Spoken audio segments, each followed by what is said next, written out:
सबसे पहले हम जरा चीन के बारे में उसकी आज की इंफॉर्मेशन ले लें कि आज का चीन का पर्सपेक्टिव, आज की चीन की इमेज दुनिया में क्या है।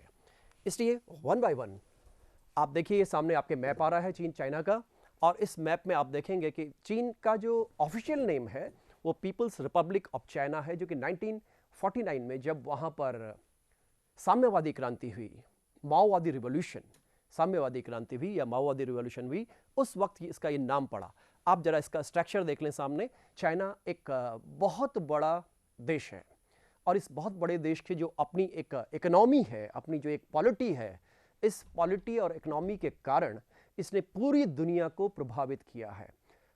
अमेरिका के बाद अगर इस वक्त हम कहें कि दूसरी कौन सी शक्ति है तो वो चाइना का नंबर आ रहा है। चाइना ने अमेरिका के लिए एक चुनौती पैदा की है, और आप ये भी जानते हैं इसमें कि जो यूनाइटेड नेशंस का सिक्योरिटी काउंसिल है, सुरक्षा परिषद है, उसका चाइना एक मेंबर है। इसलिए दुनिया की राजनीति को रेगुलेट करने में चाइना इस समय बड़ा इंपॉर्टेंट रोल प्ले कर रहा है, महत्वपूर्ण भूमिका चाइना की है। मॉडर्न इसका स्ट्रक्चर यह है कि बीजिंग, जिसको पहले पेकिंग बोला जाता था, यहाँ पे ऑलमोस्ट इस जगह पर बीजिंग है, और बीजिंग के साथ साथ उसके जो मेन जो सिटीज़ हैं, शंघाई, तो जो ईस्टर्न पार्ट ऑफ चाइना है, इस वाले पार्ट में देखिए ये सिविलाइजेशन आपको आज भी यहाँ पे बहुत ज़्यादा ओवर क्राउडेड मिलेगा। और जैसा कि हम इंडिया का पर्सपेक्टिव देखते हैं, भारत के संदर्भ में बात करते हैं, तो भारत के संदर्भ में जैसे आप और हम सब जानते रहे हैं कि गंगा यमुना के क्षेत्र में, सिंध नदी के क्षेत्र में ज्यादातर भारतीय इतिहास और संस्कृति का विकास हुआ। पूरा इतिहास हमारा गवाह है इस बात का। इसी तरह से इनके यहाँ पे हम जो देखते हैं, ये जो दो नदियां आपको दिखाई दे रही हैं, इनके आसपास के एरियाज में, इन सराउंडिंग्स में हमको सिविलाइजेशन का विकास दिखाई देता है, और आज भी यही पार्ट ज्यादा ओवर क्राउडेड है। मैं अभी आपको इस बारे में और आगे बात करता हूं। चाइना जो आज एक देश के रूप में है, एक कंट्री के रूप में है, आप इसका फ्लैग देख सकते हैं, ये इसका फ्लैग है। यहाँ पे जो प्रोविंसेस के हिसाब से, एडमिनिस्ट्रेशन के हिसाब से जो इसके सेटअप हैं, ये आपके सेटअप देख रहे हैं आप।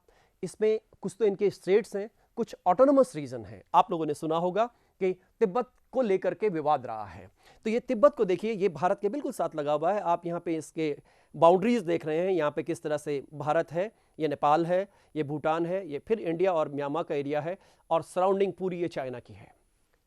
ये चाइना का जो स्ट्रक्चर है, इसमें मैं आपको बता चुका हूँ, इसमें स्टेट्स भी हैं जो डायरेक्टली कंट्रोल्ड हैं, कुछ ऑटोनोमस रीजन्स हैं। ऑटोनोमस रीजन मतलब स्वायत्तशासी प्रदेश, जैसे तिब्बत को भी वो स्वायत्तशासी मानते हैं, लेकिन उनका खुद का कंट्रोल है उसमें। 50s और 60s में तिब्बतियों को वहां से पलायन करना पड़ा। आप लोगों ने सबने सुना है दलाई लामा के बारे में। दलाई लामा अपनी पूरी टीम के साथ, पूरे लश्कर के साथ हिंदुस्तान में आ गए, और अब उन्होंने अपनी एक प्रतीकात्मक राजधानी धर्मशाला यानी हमारे हिमाचल प्रदेश में बनाया है।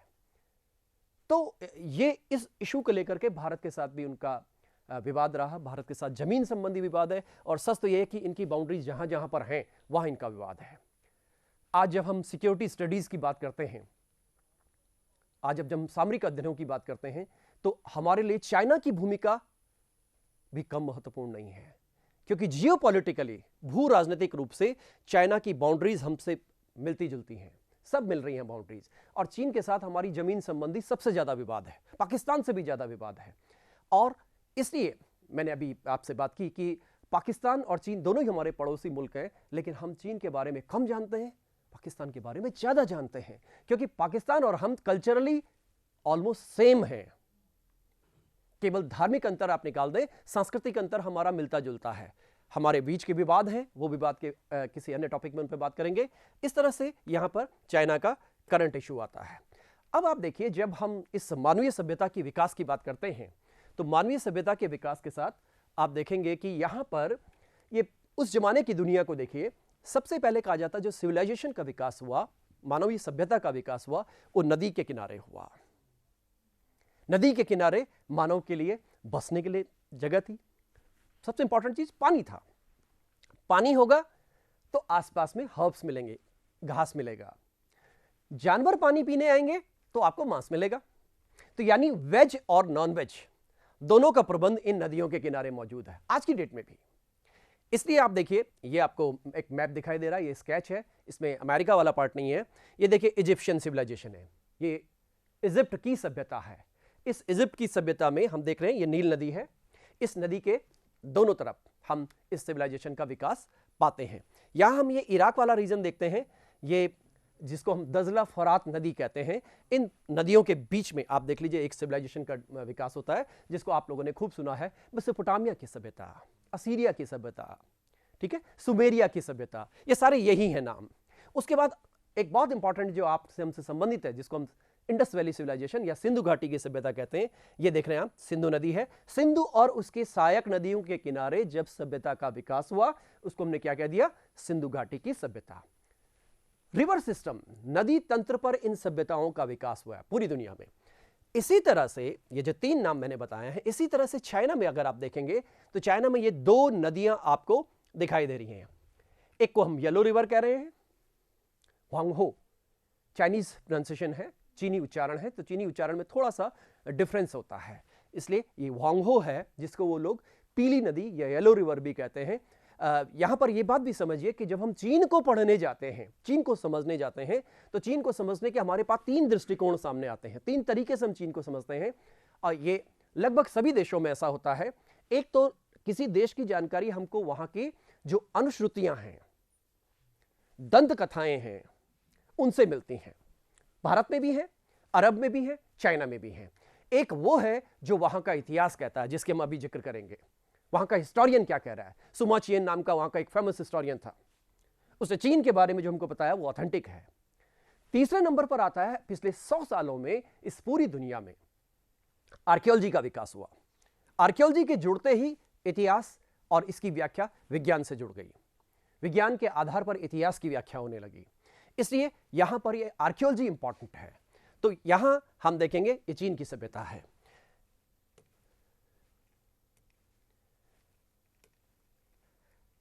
ये इसके कलर्ड मैप में आपको मैं दिखा रहा हूं एक बार वही, ये आप इजिप्ट की सभ्यता, ये दजला फरात, देखिए छोटे छोटे शहर हैं, बहुत छोटे छोटे शहर। आप लोगों ने सबने सुना है गीजा के पिरामिड हैं, आप लोगों ने सुना है किश, उम्मा, लगेश, ये सारे छोटे छोटे शहर हुआ करते थे। सिंधु सभ्यता में आप लोग सब जानते हैं हड़प्पा, मोहनजोदड़ो। इसी तरह से ये चीनी सभ्यता है। ये चीनी सभ्यता क्योंकि इस पीली नदी के आसपास हुई, तो शुरुआत में इसको येलो वैली सिविलाइजेशन भी कह दिया गया, और यहां के सम्राट के लिए येलो एम्परर कहा गया, जिसके चर्चा मैं भी करता हूं। आप ज्योग्राफी अगर आप वहां की देखें चाइना की, तो ये ज्योग्राफी आपको इस रूप में दिखाई दे रही है। देखिए ये जो हमारा ये तिब्बत वाला पार्ट आपको दिखाई दे रहा है, जो इंडिया से जुड़ा हुआ पार्ट है, ये आपको डिफरेंट कलर से दिखाई दे रहा है। ये वाला पार्ट आप जानते हैं ये गोबी डेजर्ट है, डेजर्ट वाला पार्ट है, यानी कि ये एक तरह का मरुस्थल है। मरुस्थल है तो ये मैक्सिमम तो मंगोलिया में, आज के मंगोलिया में, लेकिन ये जो इधर का पार्ट है, ये इधर का पार्ट, इसको हम इनर मंगोलिया कहते हैं, ये चीन का पार्ट है। इसी तरह से ये जो आप ग्रीनिश एरिया देख रहे हैं, मैंने अभी आपको नदियों का स्ट्रक्चर बताया था, इन नदियों के बीच का एरिया, नदियों के बीच का एरिया हमेशा उत्पादक होगा। आप सब ने एक बड़ी फेमस लाइन सुनी है, शेरशाह ने कहा था 2 मुट्ठी बाजरा के लिए मैंने हिंदुस्तान की सल्तनत को खो दिया था। इसका मतलब जमीन, लैंड की फर्टिलिटी, ये इतिहास में सबसे महत्वपूर्ण रोल प्ले करती है। तो इस पूरे चीन के इतिहास में देखिए ये वाला एरिया सबसे ज्यादा फर्टाइल है, उर्वर है, इसलिए ये जो क्षेत्र है, इस क्षेत्र में सभ्यताओं का विकास होगा। और एक बात और क्लियर यहां पर है, ज्यादातर सभ्यताओं का विकास इसी एरिया में होगा, क्योंकि ये डेजर्ट है, ये ठंडे एरियाज हैं। इसलिए जितना भी आजकल एग्रीकल्चर प्रोडक्शन है चाइना का, उसमें मैक्सिमम परसेंटेज इस एरिया का है। आप और हम जानते हैं चाइनीज नूडल्स, चाइनीज फूड, आप सब ने इसके बारे में सुना है। ये चाइनीज नूडल्स, ये सब इस इलाके की देन है। इतना चावल पैदा होता है, लेकिन उसकी खपत भी उन्हीं के यहां सबसे ज्यादा है। इसलिए ये इसका ओवरऑल ज्योग्राफिकल स्ट्रक्चर है। ये वापस इसी मैप को मैं अब नदियों के हिसाब से बता रहा हूं आपको। ये 2 नदियां हैं, जिसको मैं हुआंगो कह रहा हूं, यानी कि येलो रिवर, और जिसको मैं यांगतीसी कह रहा हूं, ये चाइनीज प्रोनाउंसिएशन है। इन नदियों के बीच का एरिया आज के हिसाब से ये बीजिंग ये है, तेंजिंग है, शंघाई है, ताइपे है, ताइपे ताइवान की कैपिटल है, ये हांगकांग है, जहां पे आजकल बड़ा एजिटेशन चल रहा है, आप सबने इस बारे में सुना होगा। ये हांगकांग है, ये मैकाओ है। मैकाओ एक छोटा सा देश बना है पिछले 2 दशकों में। हेनान है, और यहाँ से ये Vietnam, Laos, Myanmar, India, Bhutan, Nepal, India, Pakistan, Tajikistan, Kyrgyzstan, Kazakhstan, इनसे सराउंडेड है। चीन की पॉलिसी आज की दुनिया में भी ये है कि इन सारे देशों को घेरा जाए, खास करके इंडिया को, क्योंकि इंडिया उसका निकटतम प्रतिद्वंदी भी है। लेकिन इन दोनों देशों में एक समानता है, वो है इकोनॉमी को लेकर। भारत का जो आर्थिक बाजार है वो बहुत बड़ा है, ये चीन को आकर्षित करता है। लेकिन इसके साथ साथ चीन ने इन सारे देशों में आज की डेट में, जब वहां पे साम्यवादी सरकार स्थापित हुई 1949 में, उसके बाद उन्होंने प्रसारवाद का सिद्धांत अपनाया। अब ये था सारा आज का पिक्चर। अब हम इसके पिछले पिक्चर में चलते हैं। अभी लास्ट आपको याद होगा, ये वाला एरिया मैंने बताया है कि यहां पर क्या था, बेसिकली ठंडा एरिया है। ठंडा एरिया है। इस ठंडे एरिया में 3 जगहों से मानव के सिर मिले हैं, स्कल्स, खोपड़ी। इस खोपड़ी में हमको पता लगता है कि ये कब का मानव होगा, हजारों साल पहले का, जिसको टेक्निकली में लाइफ साइंस के हिसाब से अगर मैं बात करूं तो this is homo erectus. Homo erectus का मतलब होता है ऐसा मानव जो सबसे पहले सीधा खड़ा हो सकता हो। नॉर्मली जीव 4 पीडल होते हैं, चतुष्पादीय होते हैं, 4 पैरों पे चलते हैं। लेकिन एक मानव एक ऐसा आया, आप लोगों ने देखा होगा, बंदर, चिंपैंजी, गोरिल्ला, ये अपने 2 पांवों पे खड़े हो जाते हैं। इस तरह से आप और हम, मानव भी 2 पैरों पर खड़ा है। तो जैसे ही उसने खड़ा होना शुरू किया, इवोल्यूशन ऑफ मैन के दौरान जैसे ही वो खड़ा होना शुरू हुआ, वैसे ही उसका हमने नाम कर दिया इरेक्टस, होमो इरेक्टस। होमो मतलब मानव, इरेक्टस मतलब सीधे खड़े होने वाला। इस तरह की चीज हमको यहां दिखाई देती है, और ये उसकी खोपड़ी है। ये ठंडे प्रदेश का मानव था। ऐसी खूब खोपड़ियां हमको दुनिया के अलग अलग भागों में प्राप्त हुई हैं। पिछले लेक्चर में मैंने आप लोगों को ये बात की थी कि पूरी दुनिया में सबसे पहली जो मानव की मां है, हमारा जो सबसे पुराना पूर्वज है, वो अफ्रीका से प्राप्त हुआ है। इसीलिए कहा जाता है कि मानव की उत्पत्ति अफ्रीका से हुई। उसका नाम था ऑस्ट्रेलोपिथेकस अफ्रीकैनस। ऐसा मानव जिसमें कुछ लक्षण कपी के थे और कुछ लक्षण आदमी के आ गए थे। ये इवोल्यूशन ऑफ मैन की कहानी है। ये पूरा साइंस का भाग है, लाइफ साइंस का भाग है, एंथ्रोपोलॉजी का भाग है। अब आप देख रहे हैं, अब शुरू से देखिएगा, मैंने आपको यह बताया था कि जो 2 नदियां हैं, वांगो नदी, जिसको चीन का शोक भी कहते हैं, ये शिफ्टिंग करती है और इसके कारण से बाढ़ होती है, इसलिए इसको चीन का शोक भी कहते हैं। इन दोनों नदियों के बीच में सभ्यताओं का विकास हो रहा है। तो ये जो नवपाषाणिक क्षेत्र है, नियोलिथिक एरा, यानी वो टाइम जब मानव पत्थरों का प्रयोग करता था। नियोलिथिक मतलब नवपाषाण। ये जब पत्थरों का प्रयोग करता था, ये उस काल की बात कर रहे हैं। और अभी मैंने आपको जो पिक्चर दिखाया, जो खोपड़ी दिखाई, वो खोपड़ी इस काल से और इससे पहले से संबंधित है। एरिया सारा वही है, देखिएगा आप। ये चीन का, अब मैंने अभी शुरू में बताया था आपको कि हमें चीन के इतिहास को देखने के 2-3 नजरिए सामने आते हैं। एक तो चीन की अनुश्रुतियां और प्राचीन इतिहास क्या कह रहा है, प्राचीन किंवदंतियां क्या कह रही हैं, प्राचीन अनुश्रुतियां क्या कह रही हैं। दूसरी बात यह आती है कि चीन का जो ऑथेंटिक इतिहास है, सुमाचियन टाइप का जो इतिहास है, वो क्या कहता है।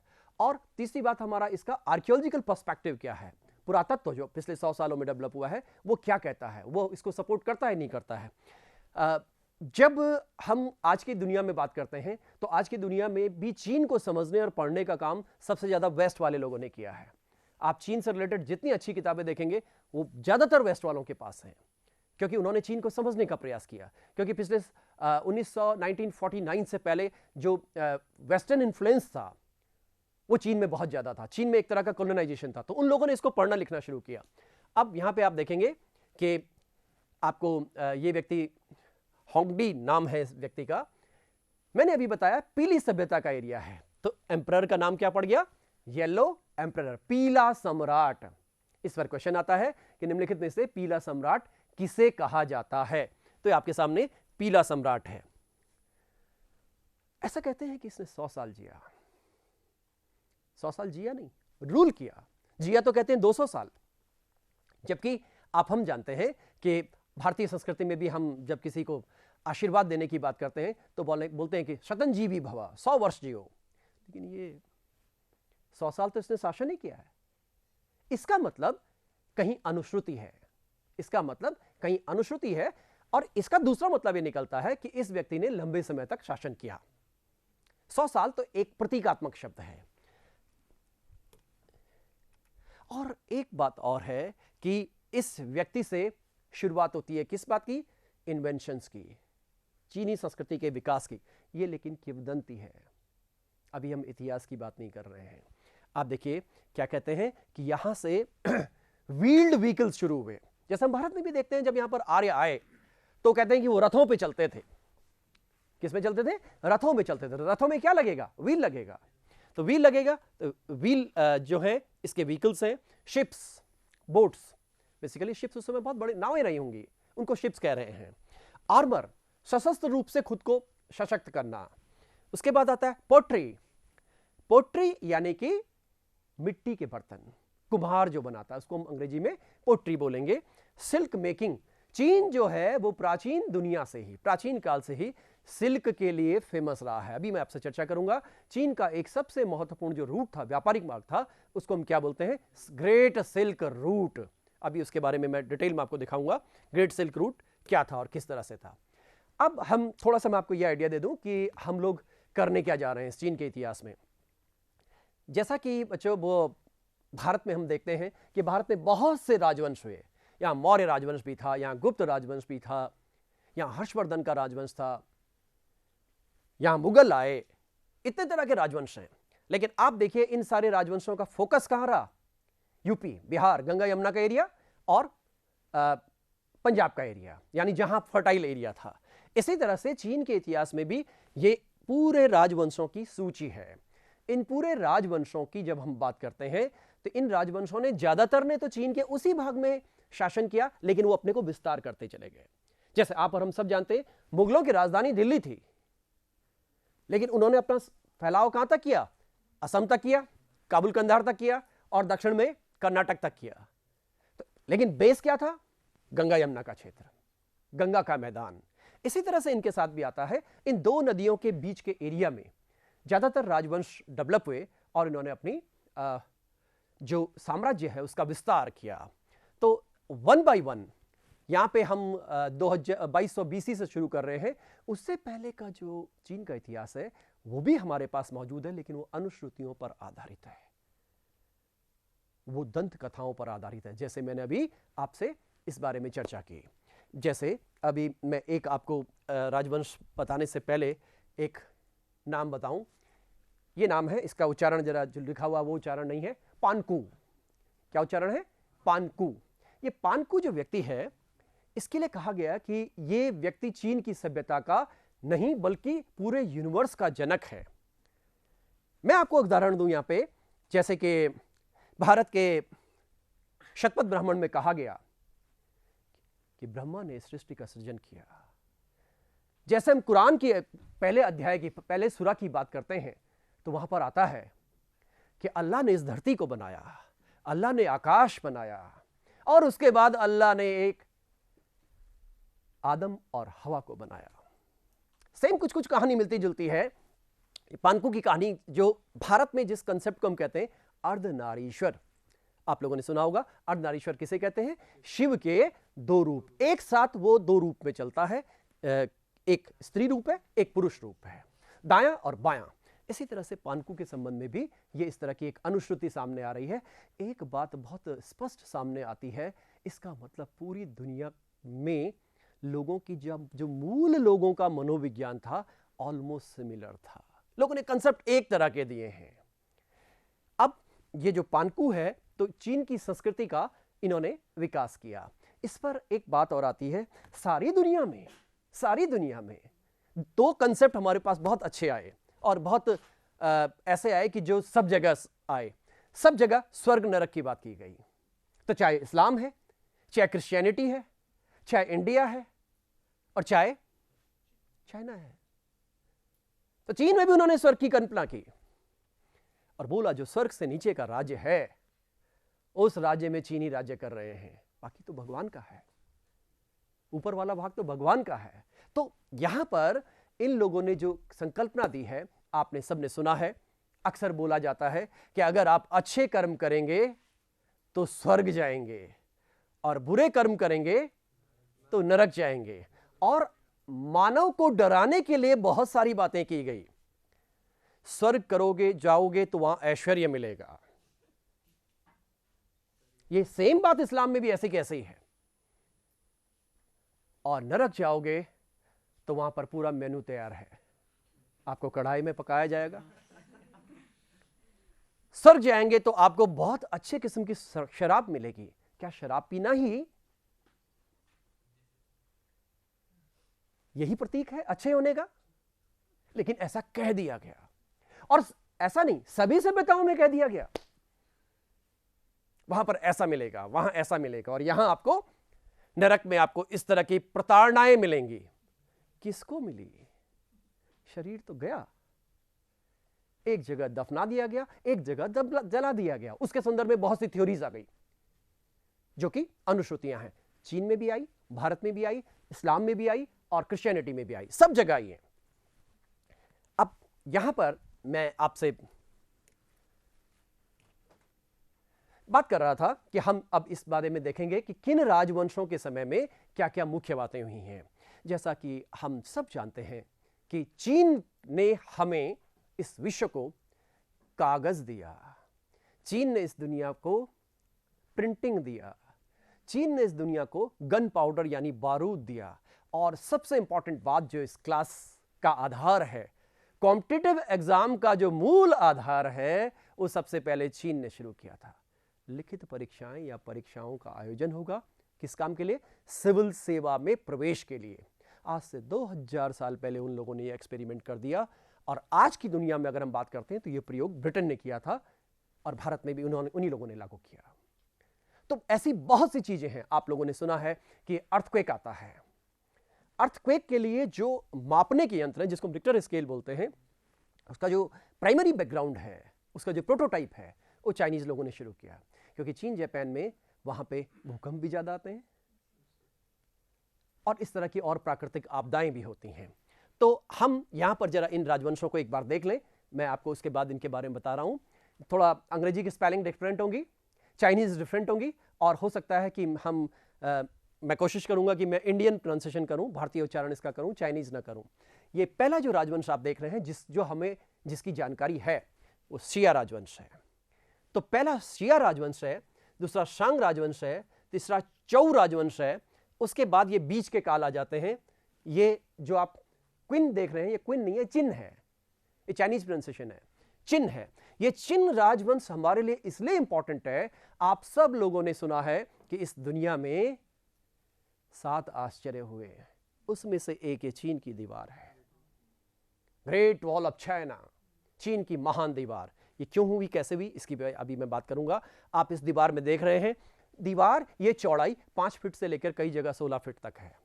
यानी इसमें घुड़सवार भी चल सकते हैं, इसमें गाड़ियां भी चल सकती हैं, और इसमें दोनों साइड से आपके सैनिक खड़े हो सकते हैं। ये इन्हीं के काल में ये दीवार बनाई गई, चिन राजवंश के काल में। मूल रूप से था क्या कि जो ट्राइबल जो ऑर्गेनाइजेशंस थे, खास करके जो लोग हमारे यहाँ भी आए, हूण इंडिया में भी आए थे, और अदर ऐसे ट्राइबल ऑर्गेनाइजेशन थे जो अटैक करते थे, उन लोगों से बचने के लिए ये चीन की दीवार बना दी गई। बनाई इनके काल में गई, चिन राजवंश के टाइम में, लेकिन इसका विस्तार 16वीं शताब्दी तक होता रहा, कंस्ट्रक्शन और भी आगे तक होता रहा, और लगभग 1500 मील की दीवार है ये। और इतनी बड़ी दीवार है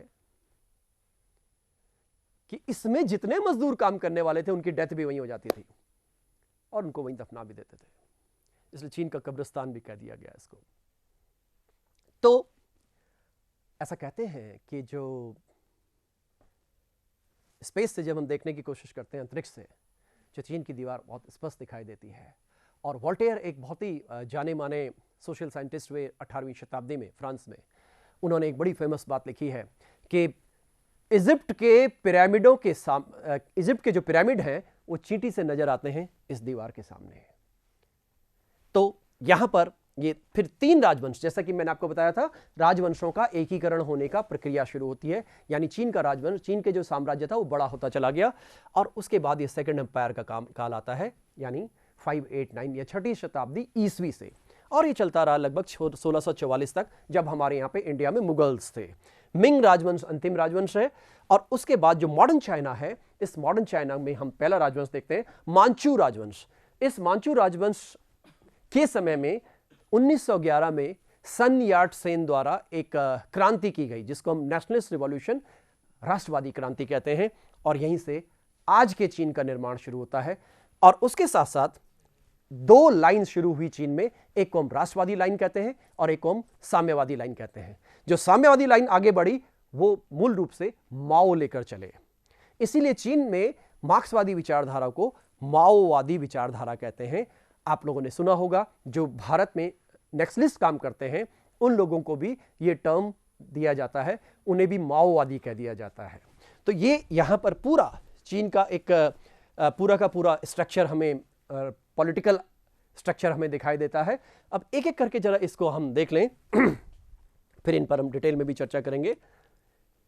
ये पानकू की चर्चा मैं आप लोगों से कर चुका हूं। ये चुंगको है।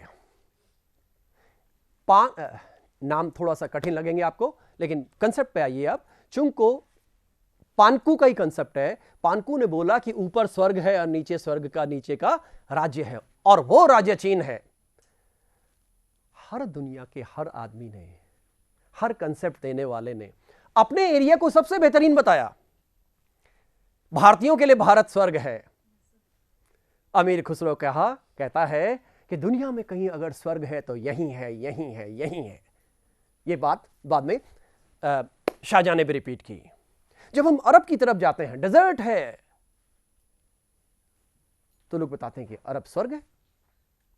जब हम जाते हैं यूरोप में,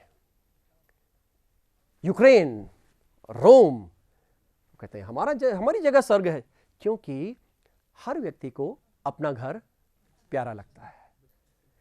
इसलिए अगर दुनिया में कोई साम्राज्य की, स्वर्गीय साम्राज्य की कोई स्थापना हुई है तो वो चीन में है। तो उसका नाम कंसेप्ट है चुंगको। चुंगको ये सबसे पहले मैंने बात की है शिया डायनेस्टी की। शिया राजवंश जो चीन का पहला राजवंश है। आप देखिए कि आज से लगभग आप मान लीजिए कि 43 इयर्स बैक चीन का जो सामान्य इतिहास है, लगभग 4200 साल मान लीजिए या 5000 साल मान लीजिए, इतना उनका इतिहास है। पूरी दुनिया का जो लगभग आज का इतिहास है वो करीब 5-1 हजार साल का है इतिहास। उससे पहले की कथाएं दंत कथाएं हैं।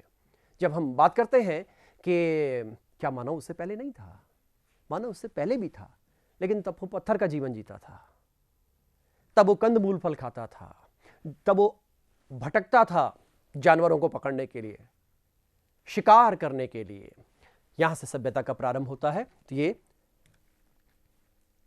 यू द ग्रेट है, चाइनीज नेम है सारे, और ये नाम जो आप यहां पर देखेंगे चीनियों के आज लगभग नाम एक जैसे हैं।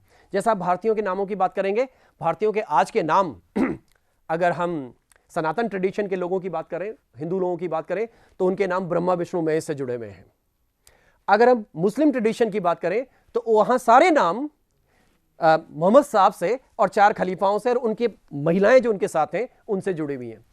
70% हाल यही है।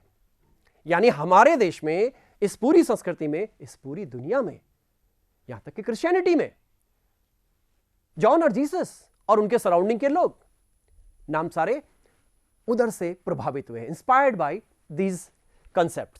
तो ये यू नाम आता है और इसको माना गया कि शिया वंश का मूल संस्थापक था। ये इसका जो प्रोनाउंसिएशन है ये थोड़ा सा डिफरेंट है, ये फूसी है।